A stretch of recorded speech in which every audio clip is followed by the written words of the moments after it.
Hello friend, welcome back in my YouTube channel teacher point guys. आज जो आपका जो आर ओ का सीरीज़ चल रहा है, जो आपका मोस्टली आर ओ का सीरीज़ चल रहा है यूपीपीएससी के है, वो उसका आगे का हम क्वेश्चंस लेकर आए हैं। क्वेश्चन नंबर 50 तक हम ऑलरेडी कर चुके हैं। आज जो हम कराएंगे आपको क्वेश्चन नंबर 51 से कराएंगे।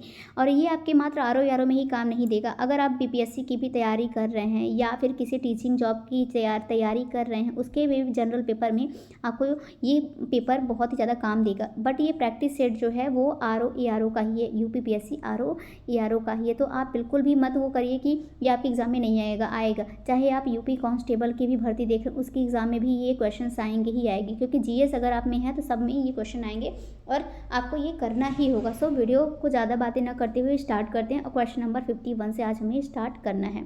तो हमारा फर्स्ट क्वेश्चन है, हैदराबाद में स्थित अंग्रेजी और विदेशी भाषा विश्वविद्यालय की स्थापना किस वर्ष हुई थी? तो बताइए, आप अपने ऑप्शन को सोच लीजिए, फिर मैं इसका राइट आंसर बताती हूँ। तो इसका जो ऑप्शन है 1958, option B 1950, option C 1947, option D 1952। तो फ्रेंड, इसका राइट आंसर क्या होगा? आई होप आपने अभी तक तो सोच ही लिया होगा। तो फ्रेंड, जो इसका राइट आंसर है ऑप्शन ए है 1958 है ना। अंग्रेजी और विदेशी भाषा विश्वविद्यालय हैदराबाद में स्थित कहाँ पास ये है फ्रेंड? हैदराबाद में है। आपके यहाँ पास से एक और आंसर बन गया कि हैदराबाद में स्थित है एक केंद्रीय विश्वविद्यालय जो अंग्रेजी और विदेशी भाषाओं को समर्पित है। पंडित जवाहरलाल नेहरू ने वर्ष 1958 में, अगर किसके द्वारा यहाँ पास पूछ लिया जाए तो पंडित जवाहरलाल नेहरू के ने वर्ष 1958 में हैदराबाद में इफ्लू का उद्घाटन किया था, है ना। इफ्लू इस विश्वविद्यालय का नाम क्या है? इफ्लू का उद्घाटन किया था। सो नेक्स्ट चलते हैं क्वेश्चन नंबर 52 पे।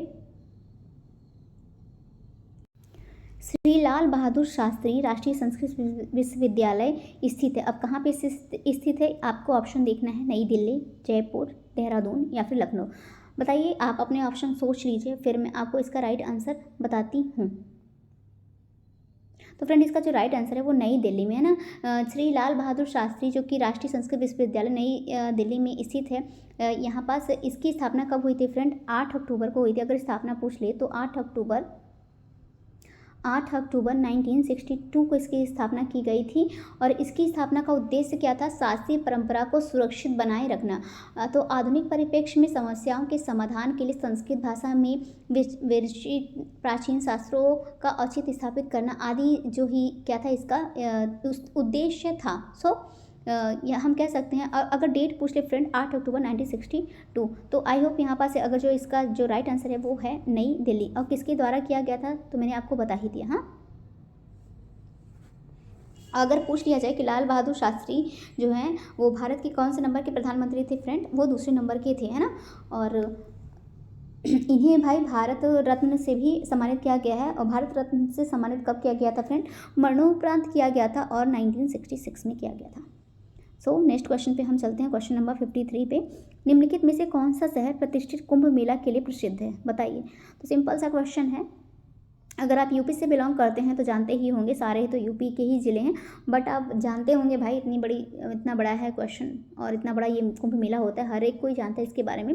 Option A Ahmedabad, option B Surat, option C Lucknow, option D Prayagraj. तो बताइए, इसका राइट आंसर जो है ऑप्शन डी है, प्रयागराज में कुंभ मेला लगता है। प्रतिष्ठित कुंभ मेले का आयोजन प्रत्येक 12 वर्ष के बाद होता है।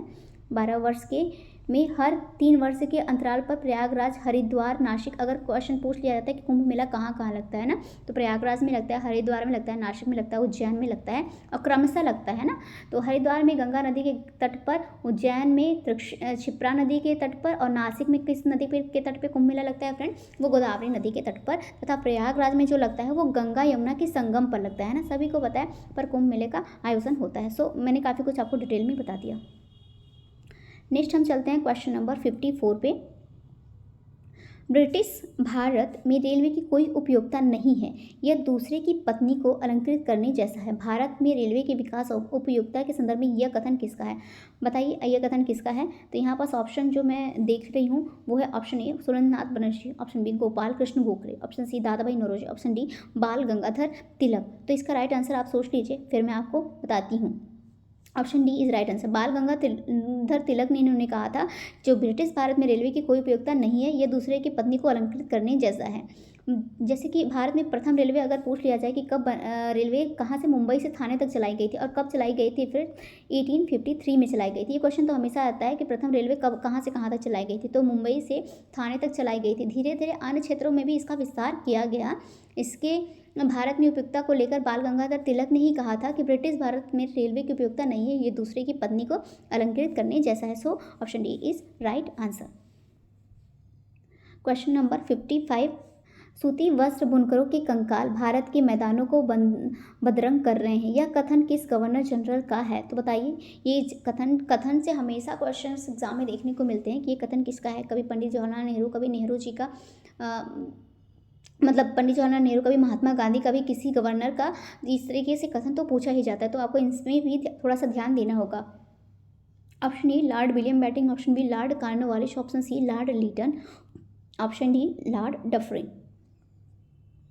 आई होप आपने आंसर अपना सोच लिया होगा। तो मैं बता देती हूँ कि जो ये कथन था फ्रेंड, वो लॉर्ड विलियम बेंटिंक का था, जो कि 1828 से 35 तक क्या थे, 1828 से 1835 तक थे ना, क्या थे, भारत के प्रथम गवर्नर जनरल ये थे। अगर पूछ लिया जाए भारत के प्रथम गवर्नर जनरल कौन थे, तो लॉर्ड विलियम बेंटिंक ही थे। उनका टाइम पीरियड मैंने बता दिया कि 1828 से 35 तक इनका टाइम पीरियड था। इसने 1829 में ईस्वी में कानून नियम देख रहे हैं 17वां ना, 17वां बनाकर भारत में प्रचलित सती प्रथा को गैर कानूनी घोषित किया था। और सती प्रथा अगर बंद पूछ ले किसने बंद करवाया था, तो ये भी विलियम बेंटिंक का ही क्वेश्चन है। इन्होंने काफ़ी कुछ कार्य करवाया था, तो उसमें से एक इनका ये भी है, इनका ही ये वचन है। और भारत में ब्रिटिश राजस्व नीति के कारण सूती वस्त्र बुनकरों की स्थिति दयनीय हो गई थी। विलियम बेंटिंक ने ब्रिटिश राजस्व नीति के दुष्परिणाम के संदर्भ में बुनकरों की जो मतलब दयनीय स्थिति थी के संदर्भ में ये वाला कथन कहा था कि सूती वस्त्र बुनकरों के कंकाल भारत के मैदानों को बदरंग कर रहे हैं। तो ये किसकी लाइन है फ्रेंड, लॉर्ड विलियम बेंटिंक की है। तो मैंने काफ़ी कुछ आपको एक्सप्लेन कर दिया, तो थोड़ा थोड़ा एक्सप्लेन करूँ या ज़्यादा, जैसे मतलब थोड़ी सी बताने में मैं थोड़ी भावुक हो जाती हूँ, तो जितनी स्टोरी मुझे पता रहती है मुझे लगता है आप लोगों को भी पता होनी चाहिए। सो नेक्स्ट हमारा क्वेश्चन है, कोपेन के जलवायु वर्गीकरण के अनुसार निम्न में से कौन सा उत्तरी बंगाल सहित उत्तर पूर्वी भारत का उपयुक्त वर्णन है? तो आपको बताना है कि इसका राइट आंसर क्या होगा। ऑप्शन ए उष्णकटिबंधीय मानसून वर्षा वन, ऑप्शन बी उपोष्णकटिबंधीय मानसून वर्षा वन, ऑप्शन सी उष्णकटिबंधीय आर्द्र एवं शुष्क जलवायु, इसको मानसून सवाना भी कहते हैं, ऑप्शन डी शुष्क सर्दी सहित आर्द्र उपोष्ण जलवायु। तो आपको बताना है कौन सा है। सो इसका आप ऑप्शन सोच लीजिए, फिर मैं बताती हूँ। तो फ्रेंड इसका जो राइट आंसर है वो ऑप्शन डी है, just a second, option D है शुष्क सर्दी सहित आर्द्र उपोष्ण जलवायु, है ना, इसको CWG भी कहते हैं। जिसमें ऐसा क्यों, क्योंकि शुष्क सर्दी सहित आर्द्र उपोष्ण जलवायु उत्तरी बंगाल सहित उत्तर पूर्वी भारत को उपयुक्त वर्णन करता है। सो कोपेन के अनुसार भारत के अन्य जलवायु प्रदेश इस प्रकार हैं, जैसे गोवा के, मान लीजिए गोवा के दक्षिणी एवं पश्चिमी तट लघु शुष्क ऋतु वाला मानसून, कोरोमंडल तट शुष्क ग्रीष्म ऋतु वाला मानसून, और अगर प्रायद्वीपीय पठार की हम बात करें तो वो कैसे पठार हैं, कैसे मानसून है, उष्णकटिबंधीय सवारा प्रकार के मानसून है। सो हमारा राइट आंसर जो होगा वो ऑप्शन डी होगा। क्वेश्चन नंबर 57, निम्नलिखित में से कौन सा एक दर्रा राज्य केंद्र शासित प्रदेश सही सुमेलित है? तो आपको बताना है दर्रा और यहाँ पास या राज्य या फिर केंद्र शासित प्रदेश दिए हैं, तो कौन सा सही सुमेलित है ये बताना है। ऑप्शन ए नीति Uttarakhand, option B अघिल Arunachal Pradesh, option C माना हिमाचल प्रदेश, डी दीफू लद्दाख। तो बताइए। तो फ्रेंड इसका जो राइट आंसर है सही सुमेलित है तो मात्र एक ही है, नीति उत्तरा। तो जैसे जो नीति है वो सही है कि नीति हाँ भाई उत्तराखंड में है, और बाकी जो माना है यहाँ जो माना बाकी हमें जैसे ऐसे हम याद किए हैं, नीति माना ऐसे करके याद किए हैं, तो आ रहे भाई नीति भी उत्तराखंड में है, और नीति के साथ माना ये नाम हमेशा आता है, वो भी उत्तराखंड में है। तो हिमाचल में नहीं है, उत्तराखंड में ही है ना, उत्तराखंड में माना भी है। और वो दीफू जो है फ्रेंड वो अरुणाचल प्रदेश में, लद्दाख में नहीं है, ये अरुणाचल प्रदेश में है प्रदेश। और जो फ्रेंड अखिल है वो अखिल वाला जो है ये अरुणाचल प्रदेश में नहीं है, ये है लद्दाख में। ओके, आई होप आपको समझ में आया होगा चारों ऑप्शन। तो क्वेश्चन नंबर 58 हमारा है, श्रीहरिकोटा द्वीप निकट अवस्थित है, कहाँ पास है? ऑप्शन ए चिल्का झील के पास, ऑप्शन बी पुलिकट झील के पास, ऑप्शन सी महानदी मुहाना के, ऑप्शन डी गोदावरी मुहाना की। तो बताइए इसका राइट आंसर क्या होगा, आप सोच लीजिए फिर मैं बताती हूँ। तो फ्रेंड इसका जो राइट आंसर है कि सबको पता है जो हरिकोटा द्वीप कहाँ है, तमिलनाडु में, और पुलिकट झील भी वहाँ, मतलब पुलिकट जो झील है वो भी तमिलनाडु में है, तमिलनाडु आंध्र प्रदेश में। मतलब पुलिकट जो झील है 2 राज्यों में पड़ता है, तमिलनाडु में भी और आंध्र प्रदेश में भी। सो श्री हरिकोटा द्वीप आंध्र प्रदेश में पुलिकट झील के निकट स्थित है। इसी द्वीप में भारतीय अंतरिक्ष अनुसंधान संगठन जो है हमारा इसरो का उपग्रह प्रक्षेपण केंद्र स्थित है। और चिल्का झील उड़ीसा राज्य में स्थित, सभी को पता है ना चिल्का झील कहाँ है भाई, उड़ीसा राज्य में है। सो Orissa, just a second, Orissa भाई देख लीजिएगा। सो क्वेश्चन नंबर 59 हम चलते हैं। कुव्वत उल इस्लाम मस्जिद भारत के किस शहर में स्थित है ना, Quwwat ul Islam. Option A Delhi, option B Agra, option C Ajmer, option D Fatehpur Sikri. तो आप बताइए इसका राइट आंसर क्या होगा। तो फ्रेंड इसका जो राइट आंसर होगा वो दिल्ली होगा ना। कुव्वत उल इस्लाम मस्जिद जो है भारत की राजधानी दिल्ली में स्थित है। इसका निर्माण जो करवाया था गुलाब वंश के संस्थापन किसने करवाया था, गुलाब वंश के संस्थापक कुतुबुद्दीन ऐबक के द्वारा करवाया गया था। इसने अजमेर में 2.5 दिन का, और कुतुबुद्दीन का और भी है जैसे कि 2.5 दिन का झोपड़ा, ये कहाँ है, अजमेर में करवाया था। और आगरा शहर लोधी वंश के शासक सिकंदर लोधी ने करवाया था। तो कभी कभी पूछ लिया जाता है कि आगरा शहर का स्थापना किसने किया था, तो सिकंदर लोधी ने करवाया था। और कब करवाया था फ्रेंड, 1504 में करवाया था। ये 15 है। सो जो इसका राइट आंसर है वो दिल्ली है। नेक्स्ट हमारा क्वेश्चन आता है क्वेश्चन नंबर 60। सल्तनत काल के किस सुल्तान को उसकी विद्वता के कारण इस काल का अरस्तु की संज्ञा दी जाती है। Option A Alauddin Khilji, option B Mohammad bin Tughlaq, option C Balban, option C D Firoz Shah Tughlaq. तो आप बता दीजिए, ऑप्शन सोच लीजिए, फिर मैं आपको बताती हूँ। तो फ्रेंड इसका जो राइट आंसर है वो मोहम्मद बिन तुगलक ही है ना। तो जो, क्योंकि मोहम्मद बिन तुगलक जो सल्तनत काल का सबसे बड़ा पढ़ा लिखा सुल्तान था, उसे नक्षत्र विज्ञान, भौतिकी, तर्कशास्त्र आदि विषयों में महारत हासिल थी। इसकी विद्वता के कारण इसे इस काल का अरस्तु कहा जाता था। सो आई होप आपको आज की बात नहीं भूलेगा ये चीज़ कि किस सुल्तान को अरस्तु की संज्ञा दी गई है ना सल्तनत काल में, तो मोहम्मद बिन तुगलक को दी गई है। नेक्स्ट हमारा क्वेश्चन आता है क्वेश्चन नंबर 61। यदि उन्हें न छेड़ा जाए तो वे शहद देंगी, और यदि छेड़ जाए तो काट काट कर मार डालेंगी। यूरोपियों के संबंध में यह कथन किसने कहा था। So option A Sirajuddaula, option B Ali Vardi Khan, option C Mir Jafar, option D Mir Qasim. तो बताइए, आई होप आपने सोच लिया होगा। तो फ्रेंड इसका जो राइट आंसर है अली वर्दी खां ने कहा था कि ये जो थे फ्रेंड, ये बंगाल के नवाब थे, है ना, बंगाल के नवाब थे ये। इन्होंने ही कहा था 1740 से 1756 तक इनका काल रहा, तक बंगाल पर शासन किया। वह अंग्रेजों की नीतियों से भली भांति परिचित था, इसलिए उन्होंने कहा था कि यदि यूरोपियों को छेड़ा न जाए तो वे शहद देंगी, और यदि उन्हें छेड़ा जाए तो काट काट कर मार डालेंगी। तो आई होप आपको समझ में आ गया होगा, ये इन्होंने कहा था। सो क्वेश्चन नंबर 61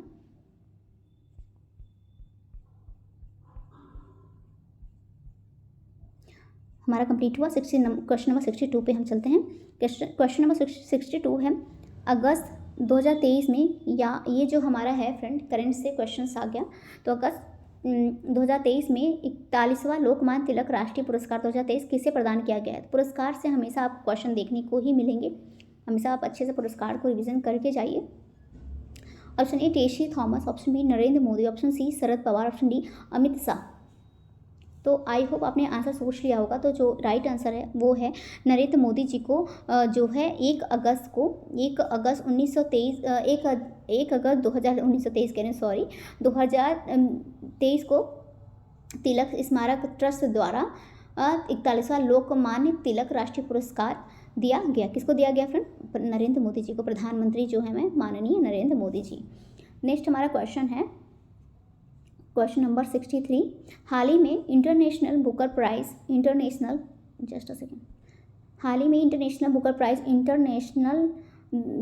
2023 किसे प्रदान किया गया है। Option A Voltaire, option B well, option C time shelter, option D tomb of sand.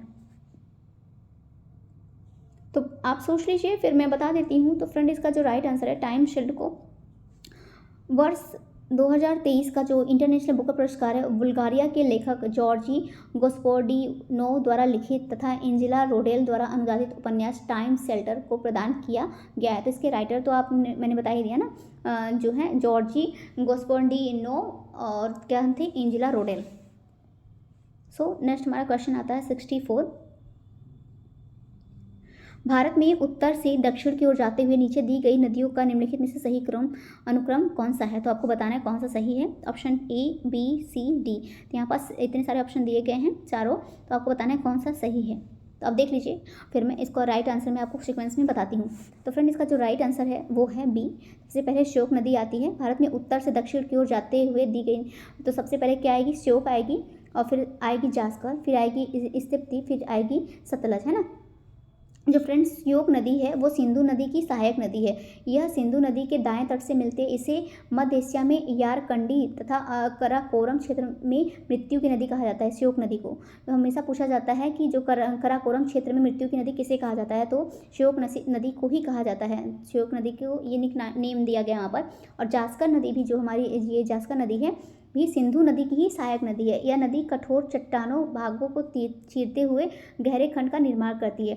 और जो हमारे फ्रेंड स्पति नदी है वो सतलज की मुख्य सहायक नदी है। सतलज नदी मानसरोवर झील के समीप स्थित एक राक्षस तल से निकलती है और शिवकला दर्रे के पास हिमाचल प्रदेश में प्रवेश करती है। और भांगड़, ये सतलज तो भाई सभी को पता है, ये बहुत ही ज़्यादा प्रसिद्ध है कि भागड़ नागल बांध इसी नदी पर बनाया गया। सतलज पे हमेशा क्वेश्चन पूछा ही जाता है। So right answer is option B. Question number 65। निम्नलिखित श्रेणियों को दक्षिण से उत्तर की ओर के क्रम में व्यवस्थित किया तथा नीचे दिए गए कोड से सही उत्तर का चयन करना है। तो जास्कर श्रेणी, धौलाधर श्रेणी, लद्दाख श्रेणी, काराकोरम श्रेणी। तो इसको एक सीक्वेंस में यहाँ पास हमें करना है कि कौन पहले आता है। तो यहाँ पास आपका कोड दिया हुआ है, आप देख लीजिए, फिर मैं इसका राइट आंसर आपको बता देती हूँ। अब पूछा है फ्रेंड दक्षिण से उत्तर, हमेशा ये ध्यान दीजिएगा ना।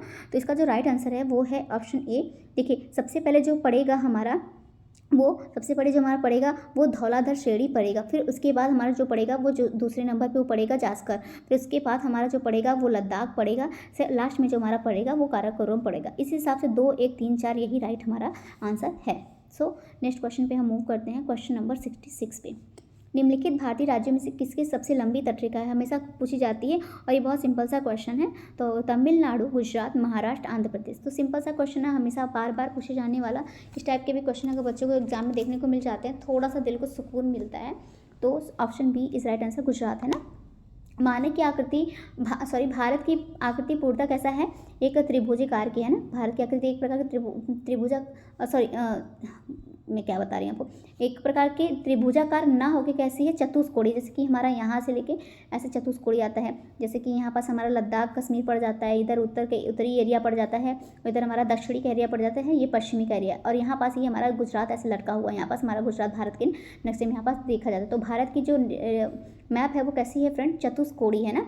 इसे पश्चिमी, इसकी लंबाई अगर हम देख लें, तो अगर हम पश्चिमी लंबाई देखें तो इस कितनी है, 2933 है ना, किमी तक है। उत्तर से दक्षिण की लंबाई अगर हम पूछ लें, अगर हम उत्तर से दक्षिण, अगर ये पूरी लंबाई हम लंबाई में भारत की पूछ लें तो कितनी है, 32 से 14 किलोमीटर है। अगर हम इसका, आप कंफ्यूज तो नहीं हो रहे हैं, उत्तर से अगर दक्षिण पूछे तो 3214 है ना, 3214 किलोमीटर है। अगर यही हमारा पूर्व से अगर पश्चिम पूछे तो हमारा कितना है, 2933 है। 2933 है ये भारत का। तो भारत के समुद्र तट की कुल लंबाई जो हमारा है वो कितना है, आप बता सकते हैं, कमेंट बॉक्स में बता दीजिए। ठीक है, मैं ही बता देती हूँ आपको कमेंट बॉक्स में। ये मैं आपको बस एक रिवीजन करा रही हूँ क्योंकि ये सिंपल सा क्वेश्चन था, इसका राइट आंसर तो यही होगा, बट आपको रिवीजन कराएं कि जो भारत के समुद्र तट की कुल लंबाई है वो 7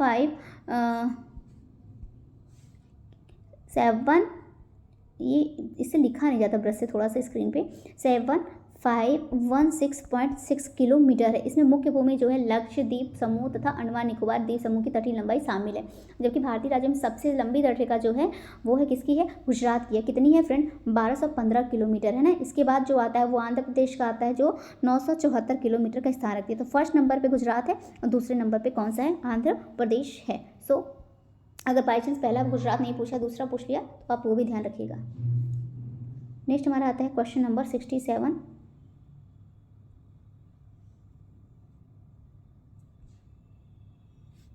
ये तो काफ़ी ऐसे हैं, तो यहाँ पर देख लीजिए, पहले क्वेश्चन देख लेते हैं हम लोग, फिर उसके बाद इसका आंसर बता देंगे। सॉरी, देखिए सूची फर्स्ट को सूची सेकंड के साथ क्या करना है, सुमिलित करना है, मिलाना है। तो सूची फर्स्ट हमारे यहाँ है, सूची सेकंड यहाँ है। तो ये आप देख लीजिए कौन किसके साथ है, तो हम मिला देते हैं किसका कैसे है। क्वेश्चन नंबर 67, तो फ्रेंड जो इसका राइट आंसर है वो जो मॉडर्न बेकरीज है, जो मॉडर्न बेकरीज है वो कहाँ पास रहता है, वो उसका जो है मॉडर्न बेकरीज है जो है वो है कानपुर में। जो मॉडर्न बेकरीज कहाँ पास है फ्रेंड, कानपुर में है। और भारत स्टील रोलिंग मिल का है वो कहाँ है, वो मेरठ में है। और तेल शोधक कारखाना जो है वो हमारा है मथुरा में। और जो ग्रेनाइट खनन उद्योग है वो ललितपुर में। इस हिसाब से अगर हम देखें तो हमारा होगा 2 1 4 3, है ना। तो option B is right answer, option B.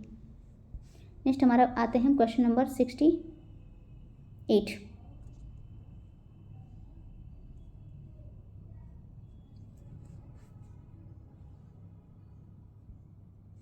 निम्नलिखित में से कौन सा एक सही सुमेलित नहीं है, तो आपको यहाँ नहीं वाला बताना है। तो यहाँ पास उद्योग के नाम दिए गए हैं, यहाँ पास जनपद के दिए गए हैं। तो बताइए कौन सा सही सुमेलित नहीं है। तो इसका आप पढ़ लीजिए फिर मैं बताती हूँ। तो क्या कत्था उद्योग बरेली में, बाँस उद्योग पीलीभीत, ब्लैक पॉटरी उद्योग सोनभद्र, पेंटिंग्स उद्योग मथुरा। तो फ्रेंड जो एक ही सुमेलित नहीं है वो है ऑप्शन सी, है ना। जो ब्लैक पॉटरी उद्योग वो सोनभद्र में नहीं है ना, ये सोनभद्र नहीं है, बल्कि यूपी के ही किस में है, आजमगढ़ जिले में है। ये आजमगढ़ में है, आजमगढ़ जिले में है ये ब्लैक पॉटरी उद्योग। और बाकी सब है, कत्था उद्योग बरेली में है, बाँस उद्योग पीलीभीत में है, और पेंटिंग्स उद्योग जो है मथुरा में ही है। सो हम चलते हैं नेक्स्ट क्वेश्चन पे। निम्नलिखित में से कौन सा एक सही सुमेलित नहीं है। तो यहाँ भी आपको सही सुमेलित नहीं वाला बताना है। तो बताइए कौन सा, option A B C D है 4, तो हम उसको सुमेलित कर लेते हैं।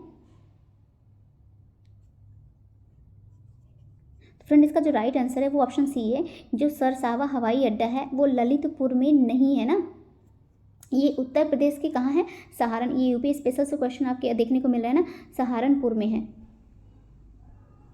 ये जो सरसावा हवाई अड्डा है वो सहारनपुर में है, ललितपुर में नहीं है। बाकी सारे जो ऑप्शन है, चौधरी चरण सिंह अंतर्राष्ट्रीय हवाई अड्डा वो लखनऊ में है, और लाल बहादुर शास्त्री अंतर्राष्ट्रीय हवाई अड्डा वाराणसी में है, और चकेरी हवाई अड्डा जो है वो कानपुर में है, और सरसावा हवाई अड्डा सहारनपुर में ही है। नेक्स्ट हमारा क्वेश्चन है क्वेश्चन नंबर 17। वांडीवास का युद्ध निम्नलिखित में से किस युद्ध का एक हिस्सा था। तो बताना है प्रथम कर्नाटक युद्ध का, तृतीय कर्नाटक युद्ध का, या तृतीय कर्नाटक युद्ध का, या इनमें से कोई नहीं का। तो बताइए इसका राइट आंसर क्या होगा। तो फ्रेंड इसका जो राइट आंसर होगा वो ऑप्शन बी होगा, तृतीय कर्नाटक युद्ध का जो वांडीवास का युद्ध ये हिस्सा है ना। वांडीवास का युद्ध कब हुआ था फ्रेंड, 22 जनवरी 1760 को हुआ था। को फ्रांसीसियों और अंग्रेजों के मध्य लड़ा गया था। किसके मध्य लड़ा गया था फ्रेंड, वांडीवास का युद्ध फ्रांसीसियों और अंग्रेजों के मध्य लड़ा गया था। फ्रांसीसियों का नेतृत्व काउंट लाली और अंग्रेजों का नेतृत्व कर रहे थे आयर कोट ने किया था।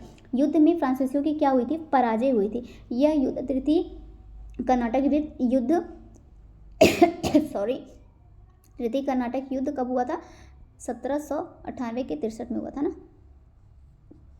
यहाँ से यहाँ तक ये मतलब चला हुआ था का एक हिस्सा है ये वाला युद्ध वांडीवास का। सो आज के वीडियो में बस इतना ही। आई होप आपको पसंद आया होगा, पर हमारे पास क्वेश्चन अभी बहुत है, मतलब एक और पूरा वीडियो बनाना पड़ेगा। 140 क्वेश्चन है, बट हम अभी पहुँचे हैं 70 क्वेश्चन पे, बट वीडियो लंबी हो गई है। सो आप लोग ही, मेरे वीडियोस बहुत लंबे हो जाते हैं तो आप लोग देखते नहीं हैं।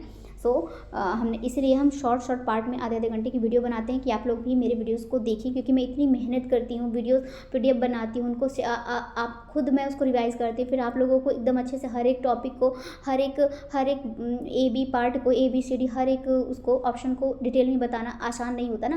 हर एक ऑप्शन को खुद अच्छे से समझना होता है, फिर आपको एक्सप्लेन करना होता है। तो मैं काफ़ी मेहनत करती हूँ कि आप लोग तक ये वीडियो बनाकर भेजने के लिए काफ़ी मेहनत करती हूँ, बट उस हिसाब से मेरे वीडियोस पे लाइक नहीं जाते हैं, ना ही व्यूज़ जाते हैं। तो आप लोगों को बस इतना करना है कि मेरे वीडियोस को लाइक करना, शेयर करना अपने दोस्तों के साथ, और चैनल पे पहली बार है तो सब्सक्राइब ज़रूर कर लीजिएगा, है ना, क्योंकि मैं नेक्स्ट वीडियो जैसे ही बनाऊँ वैसे ही आप तक नोटिफिकेशन चला जाए। बेल नोटिफिकेशन जरूर प्रेस कर दीजिएगा। सो गाइज मिलते हैं नेक्स्ट वीडियो में। Thank you so much. और इसका नेक्स्ट पार्ट जल्द आने वाला है, कुछ घंटों में ही आ जाएगा। अगर आप मेरे वीडियो को एक एक करके ना देखना चाहते हैं तो प्लेलिस्ट बनी हुई है। अगर आपको GS वाला देखना है, मीन्स 140 वाला देखना है, तो आप उसकी भी प्लेलिस्ट में चेक कर सकते हैं। हिंदी वाला तो है ही, दोनों की प्लेलिस्ट यही है। RO नाम से वहाँ पास है, RO और ARO नाम से प्लेलिस्ट बनी हुई है UPPSC की। सो आप उसमें से देखेंगे तो सारे प्रैक्टिस सेट आप उसमें से लगा सकते हैं। अगर आपको एक साथ ही सारे वीडियोस देखने हैं तो आप 3-4 घंटे आराम से बैठ जाइए वीडियो खोल के, और एक साथ ही पूरा प्लेलिस्ट खत्म कर देंगे। मुश्किल से 3-4 घंटे में आपको पूरा प्लेलिस्ट देखने को मिल जाएगा। सो मिलते हैं नेक्स्ट वीडियो में। Thank you so much, bye bye.